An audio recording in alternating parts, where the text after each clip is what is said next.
Alright, so I just watched the latest episode of The Penguin, Season 1, Episode 4. It's available on Max now. And this is going to be a spoiler-filled review, so I'm going to talk about I'm going to break it down. We're going to talk about everything. Um, before we dive in, though, I do want to say that I am really enjoying the show better than I thought I would. I wasn't even the biggest DC, like, the Batman fan. I certainly am enjoying the Penguin more than I think I did the Batman. That's just me though, but I do recommend it if you're into like crime type shows. Obviously, it's a huge homage to The Sopranos, which was also on HBO. Curious to hear what you guys think as well. Now we're gonna dive into it. So if you guys are not caught up with The Penguin season 1 episode 4, please stop watching as we're going to talk about everything.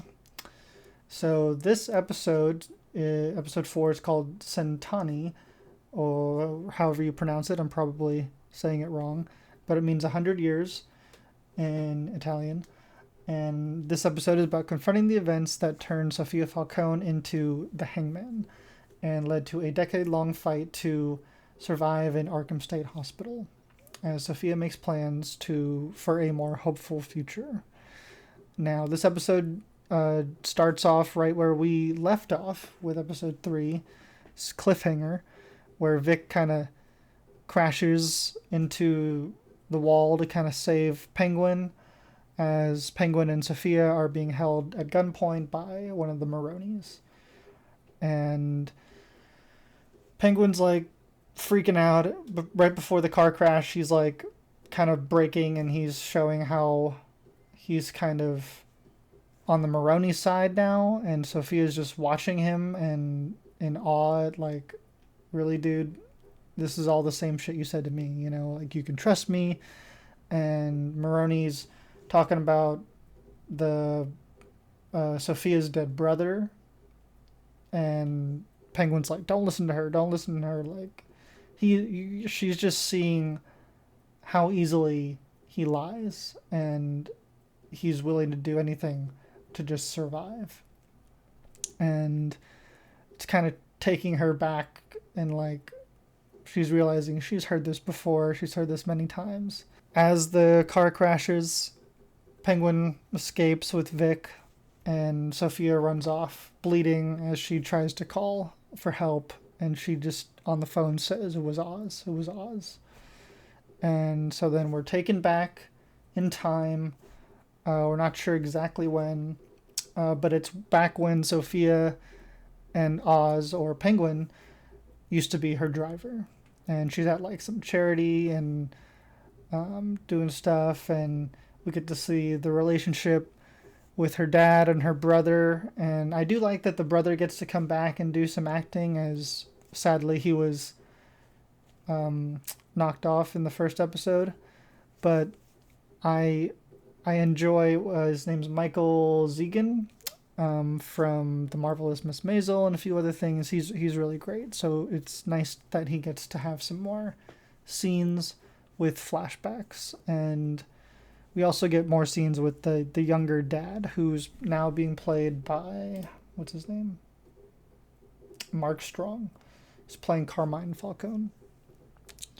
Now, I get he's playing a younger Carmine Falcone, but and again, I know that he's already playing this role. This was an issue I had with since the trailer came out, but I just wish they got now I'm forgetting his name. The guy, John Turturro, who played Carmine Falcone, who did such a great job in the Batman. He easily could have. It's not like he passed away or anything, but I get it. Mark Strong's doing a fine job. You know, I'm still more distracted by Cristin Milioti, and she's just so good that, again, I don't care. I'm not watching the show for Carmine Falcone. You know, I'm watching it for Sofia Falcone.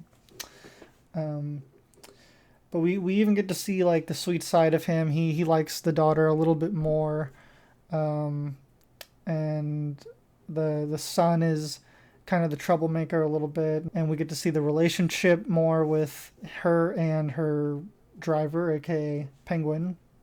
And I do like that the Penguin is kind of a smaller role in this episode, and just the fact that the whole episode is a Sophia Falcone episode was so exciting to me. And I liked that we kind of got to see her pointing out, like, yeah, I know you're just my driver. It's not the best job, yada yada. Same for me. We'll get what we deserve, in the future. And kind of just talking about, like, hey, we always start somewhere and work our way to the top.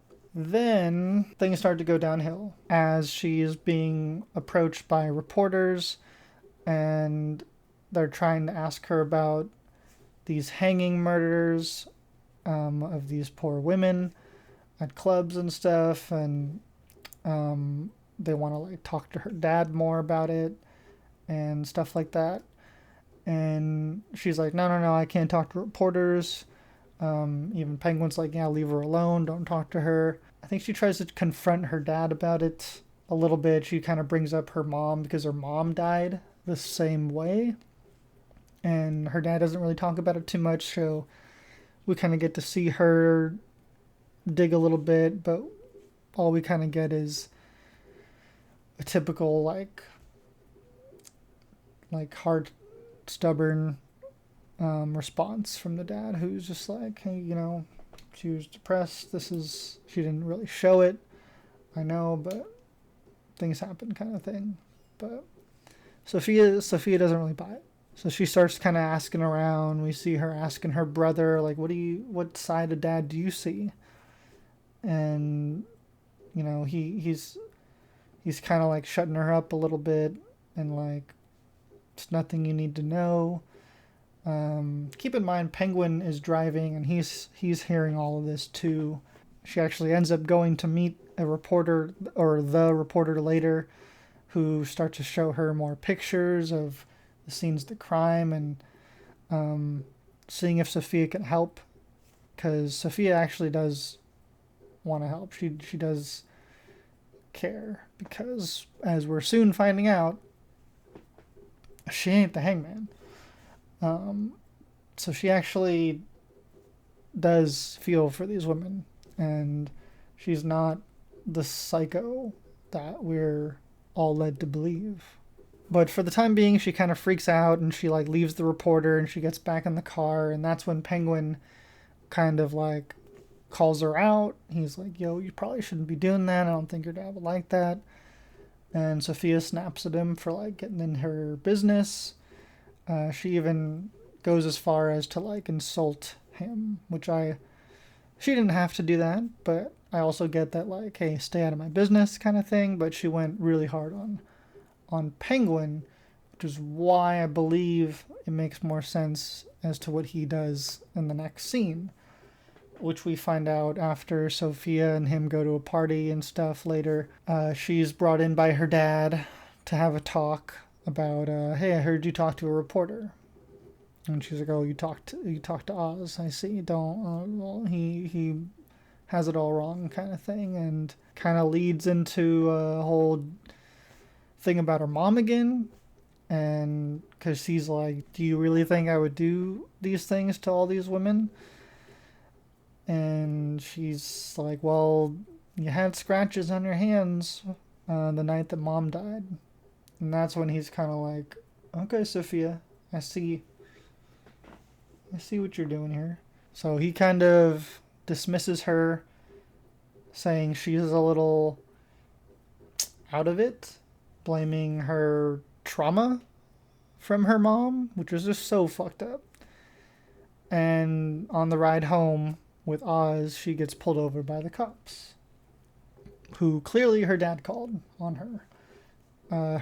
The corrupt cops that he has paid, which is just even more fucked up. Like, just the power that he has to fuck her over is insane, which we see later down the line when she is put into the Arkham Asylum. We get to see the doctors who are being paid to basically torture her, and basically are trying to get her to admit that she killed all these women, and turn her into this person that her father wants her to be, which is his cover.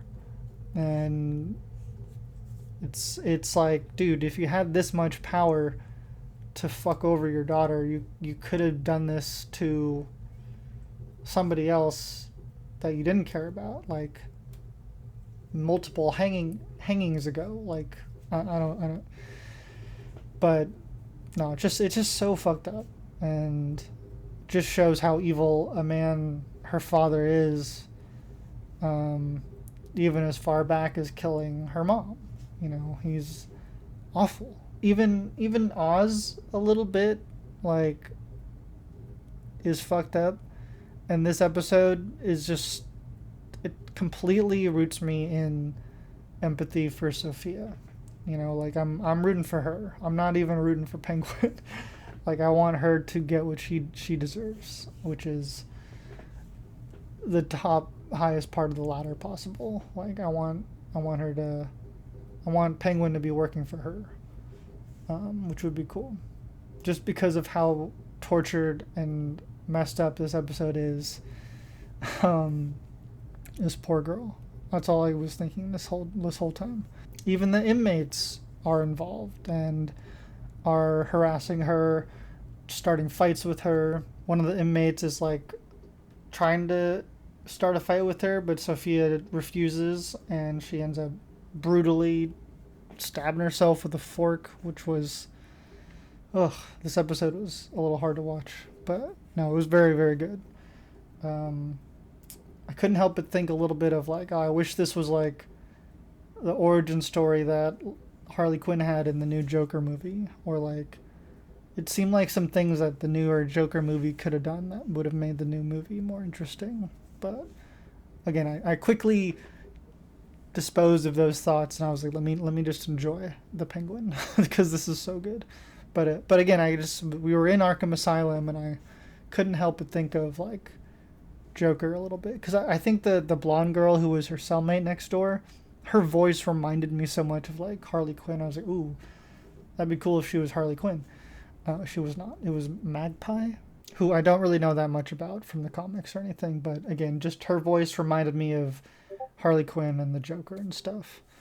But anyways, it doesn't really matter because that character doesn't last too long when Sophia Falcone bashes her head and finding out that she actually was not her friend and was just another one who was in on it with her dad or the doctor or whoever. Everyone's against her in this place. Except for one of the doctors who we find out later tried to help her and get her out and stuff, although I don't have that much sympathy for him. He was still a huge part of all that torture against her. But after she beats the hell out of Magpie or whatever her name is, that was kind of her moment of like, that was right after she found out she ain't getting out of here in 6 months. Sorry, I forgot to mention that. But yeah, she was supposed to get out in 6 months, and turned into many, many years, 10 years to be exact, which is just god awful to think about. Now we're back in the present. Immediately reminded, I forgot that the guy who was her therapist that we saw earlier in like one of the second or third second episode, I think, is actually the same one that we see in the Arkham place. So he's now like her therapist, and she's the one he called, or he's the one she called after the car crash with Vic and Penguin running off and her finding out about everything. She called this guy for help, who is just kind of there to help her kind of regain her thoughts. She doesn't really need him for anything, and except for the fact that he's like, you need a fresh start, maybe you should get out of town because everyone is against you right now. And she takes that as, you're right, I do need a fresh start. And so she goes over to the Falcone's dinner, which is a great scene. ending to this episode, which I loved. Like, she takes the girl outside to go sleep there and doesn't want her to go back inside the house. And I kept thinking they were gonna like run away, but I was like, well, why did she wait until the morning if they were gonna run away? And I was like, okay, she was going back into the house. And I was like, oh, we just didn't see what had happened, basically. And what a great scene. And it plays to that song, So Long My Love by Sarah Vaughan. And we get to see a little bit of redemption. But hopefully it's just the start.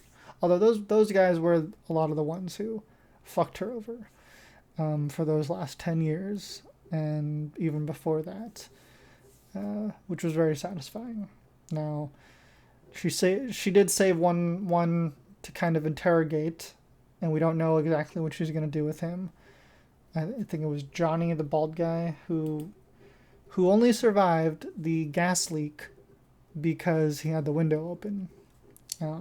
But it doesn't matter because she has him at gunpoint right when he wakes up. But yeah, you can tell she's not the psychopath that the first couple episodes made her out to be, or her family did. Saving the little girl and really just giving it to the fucked up people who fucked her over, which I'm all for. And she is 100% the character that I am rooting for in this show. She's my main character. Sorry, Penguin, but the show has not become about you anymore. I kind of hope she fucks over Oz too. But let me know what you guys think. Are you guys excited to see what happens in the Penguin? Let me know down below. Don't forget to like, comment, and subscribe. Hope you guys have a wonderful, wonderful day.